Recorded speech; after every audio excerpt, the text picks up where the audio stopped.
Around half the rubbish disposed of in an average Australian general waste bin is organic waste. Organic waste is comprised of food and garden waste. A worm farm is a great way to reduce your organic waste from going to landfill. Specialist compost worms break down organic material into what is called worm castings and worm tea.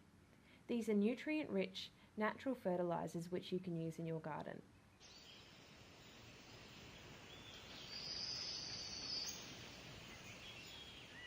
The first step is to pick a location and the size of the worm farm you think you'll need. They must be located in a shaded position and protected from the weather though. Next is to source all your equipment. A worm farm, worms, and some food scraps. Worm farms can be purchased from a variety of nurseries and hardware stores. Alternatively, you can make your own worm farm from polystyrene boxes or old car tyres. You can also get your specialist compost worms from nurseries or hardware stores, or look up the web to find a local commercial worm farm. Only compost worms will survive and thrive in a worm farm environment. Assemble your worm farm in the sheltered location you have selected. Worm farms usually have the same general structure: a base or legs, a leachate or tea collection layer, one or more active worm layers, and a lid. Out-of-the-box worm farms should come with a coir peat brick, or you can purchase one from most gardening stores. This is made from the brown, fibrous material on the outside of a coconut, shredded and compacted into a brick.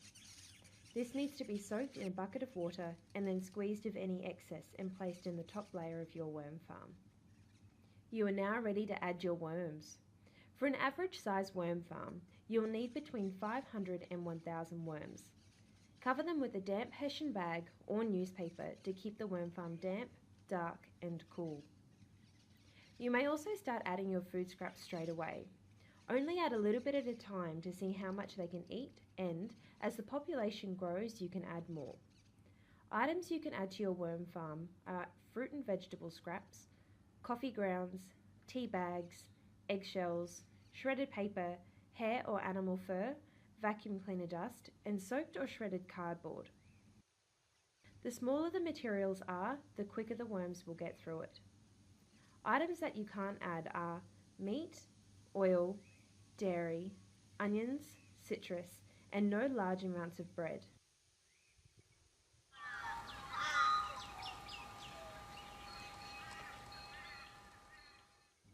Over time, the worm tea can be extracted from the tap and the worm castings taken from the farm layers. To harvest the worm castings, you can place the worm farm in the sun without the lid. Put a fresh layer of coir in a tray between the exposed active layer and the collection tray. The light and the heat from the sun will encourage the worms to retreat to the damp, cool conditions of the fresh layer below.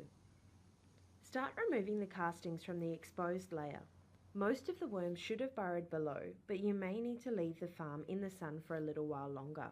Replace the top layer and put the worm farm back into the shade. You can also do this by pulling out portions of the castings and worms and layering them out on newspaper in piles. This will encourage the worms to hide from the light and descend to the bottom of each of the piles. Material can be taken off incrementally until you are left with mostly worms on the bottom and mostly castings set to the side. Add a new coir brick to the layer which you've just harvested, replace the worms and give them a good feed.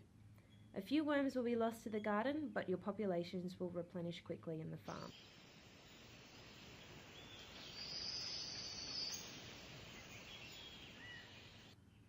The following tips should help some of the issues you may come across whilst you have a worm farm.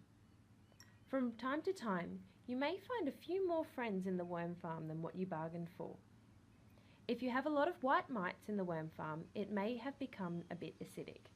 Use a soil test kit to see what the pH of the worm farm is, and add some garden lime, dolomite or crushed eggshell to help neutralise this. Vinegar flies are after your exposed fruit. Some find it helpful to mix the worm farm food through the bedding to reduce fruit exposure and to help the worms find the food faster. Salterfly larvae pose no threat to yourself or your worms. However, they will not produce the worm tea which you may want for your garden.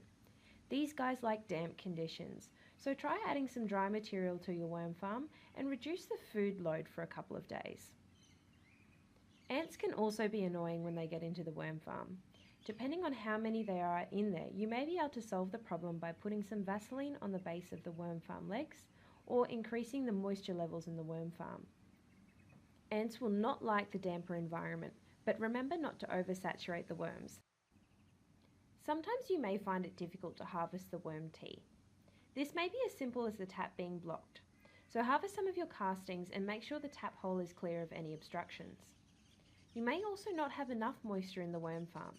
It should be about the dampness of a wrung out sponge, so you can flush the worm farm with a few litres of water to try and get out some tea. You may also have too much moisture. If your worm farm material is sodden and muddy looking, your castings are ready to harvest, and your worm farm is ready for some fresh bedding with some better drainage. If the worms are not eating all the food you have given them, their population may have dropped, or they may just be going through a period of reduced productivity. Reduce the amount of food for a few days and gradually increase over time if you notice they start to eat more. If you are planning a holiday, a worm farm can last without some attention for about 4 weeks. Fill the tray to about 1/3 full with food and shredded paper, and ensure that the hessian or paper blanket on top is nice and damp. This should keep all your little friends happy while you are travelling.